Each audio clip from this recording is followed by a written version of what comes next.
O que acontece quando Deus decide romper o silêncio sobre a humanidade? Quando ele decide acabar com a frieza espiritual e gerar avivamento em corações através do seu espírito. Foi isso que aconteceu em Pentecostes, em Atos 2, e foi isso também que aconteceu séculos depois, na Rua Azusa. E é sobre isso que a gente vai falar no nosso vídeo de hoje, dando sequência à nossa série sobre sinais de que Deus está se movendo. Hoje nós vamos falar sobre quando o céu desce. Qual é o paralelo entre Pentecostes e o acontecimento da Rua Azusa? Se você nunca ouviu falar, fica aqui que você vai entender um pouco mais. Vamos lá, gente. Primeiro, seja muito bem-vindo ao nosso vídeo, a mais um vídeo aqui do nosso canal, onde todas as quintas-feiras nós trazemos uma nova palavra de Deus direto ao teu coração.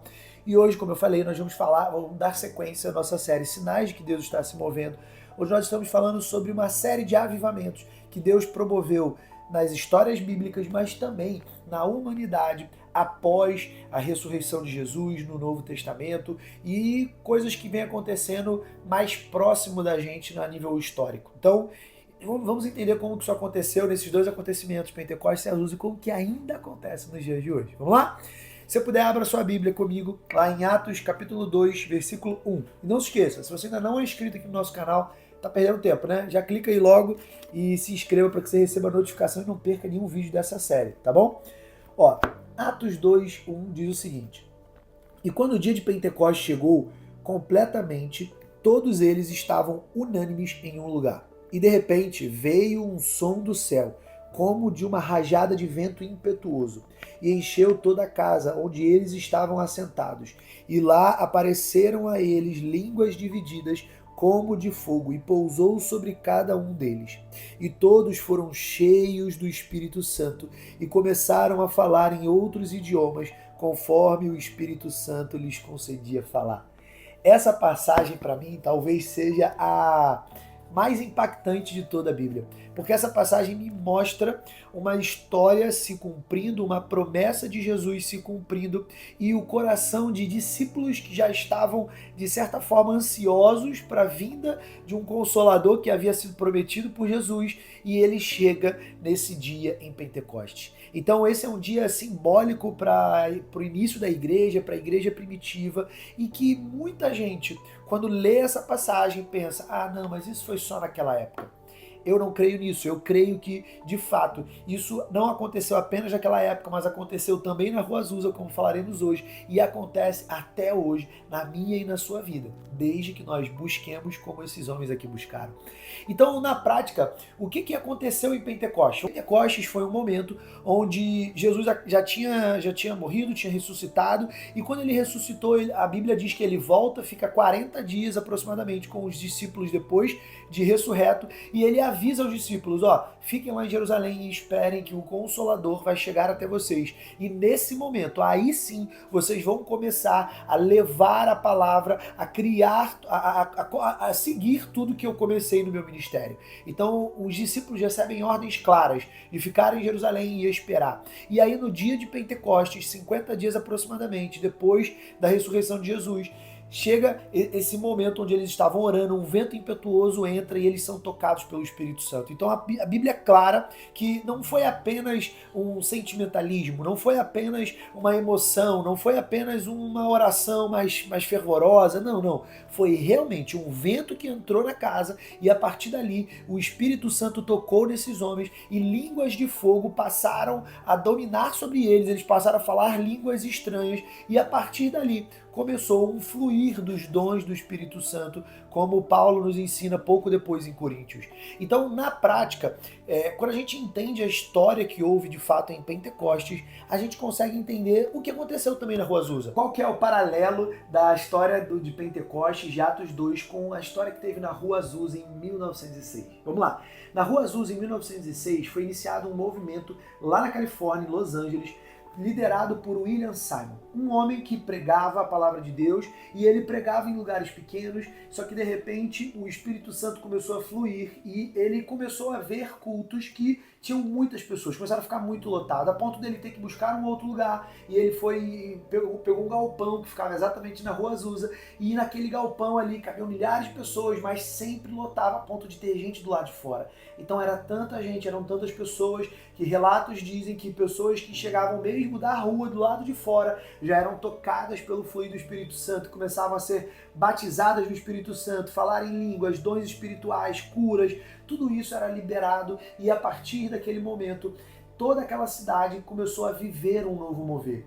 E qual que é o paralelo dessas duas histórias? Primeiro, lá em Pentecostes, logo depois que essa história, essa passagem que a gente acabou de ler aconteceu, Pedro pregou para mais de 3.000 pessoas que se converteram. Então, em uma pregação, 3.000 pessoas se converteram. Então, a primeira coisa, o primeiro reflexo e paralelo que a gente vê, conversão em massa. Pessoas realmente se convertendo para a palavra de Deus. Porque você acha que de fato é uma pregação que converte uma pessoa? É claro que não. Na prática, é a forma que o Espírito Santo traduz isso para a pessoa. Afinal, é ele que nos convence do pecado, da morte e de fato da salvação que nós precisamos alcançar em Cristo.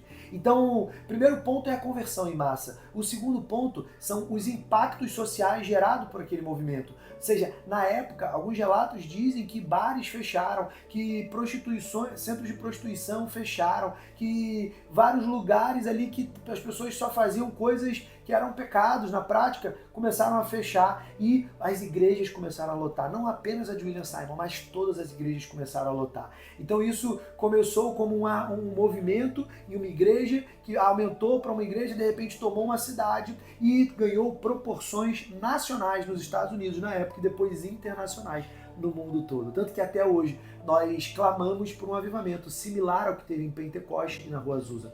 Mas será que isso ainda acontece nos dias de hoje, Vitor? Claro que sim.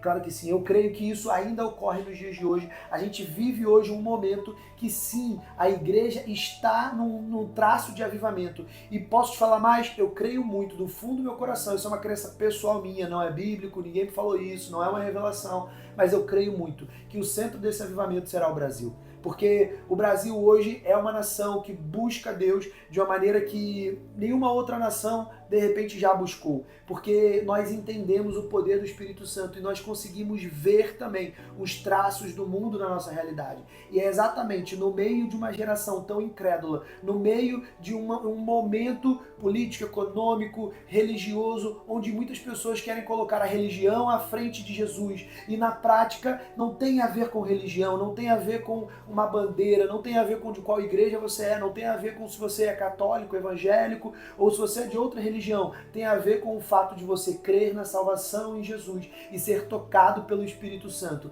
E a partir disso, segundo a Bíblia, você começa a experimentar a primeira santificação, que é o momento em que o teu espírito é salvo e santo. Só que a partir dali você precisa experimentar uma nova santificação, que é a santificação da tua alma e a santificação do teu corpo. Afinal, nós somos corpo, alma e espírito. E quando nós começamos a experimentar essa santificação, que a gente chama de progressiva, é uma santificação que muitas vezes dura uma vida inteira e é feita principalmente através da renovação da tua mente, através da palavra de Deus. E quando a tua mente é renovada, você começa a perceber que o teu automático, o teu modus operandi é a palavra de Deus, porque a palavra de Deus habita em você.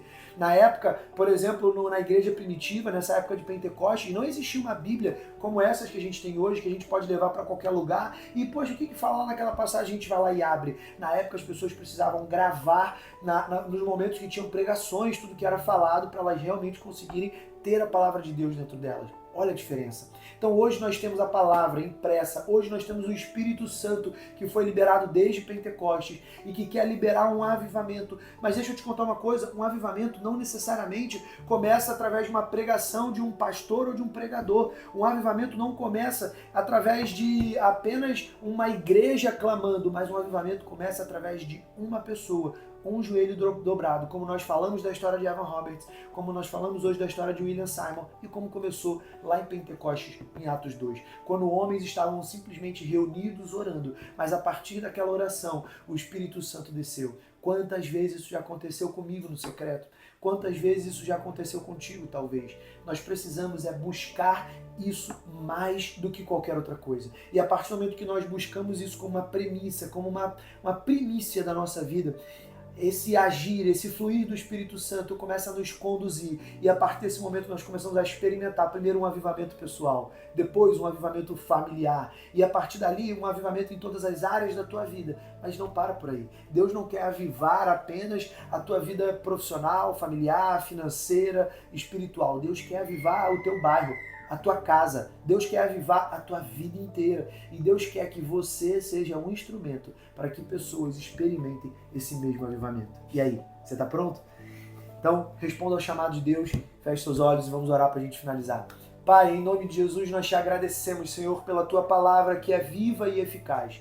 Obrigado, meu Deus, por nos renovar, Pai, dia após dia, através da tua palavra.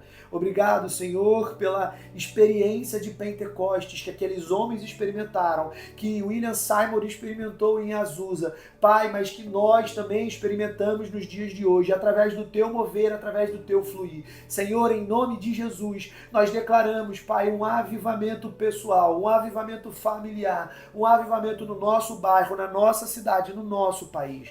Pai, em nome de Jesus, entra com o teu Espírito Santo e flui do teu jeito, Pai. Nos esvazia, Pai, e nos enche do Senhor. Em nome de Jesus, meu Deus. Amém. Amém, amados? Até a semana que vem.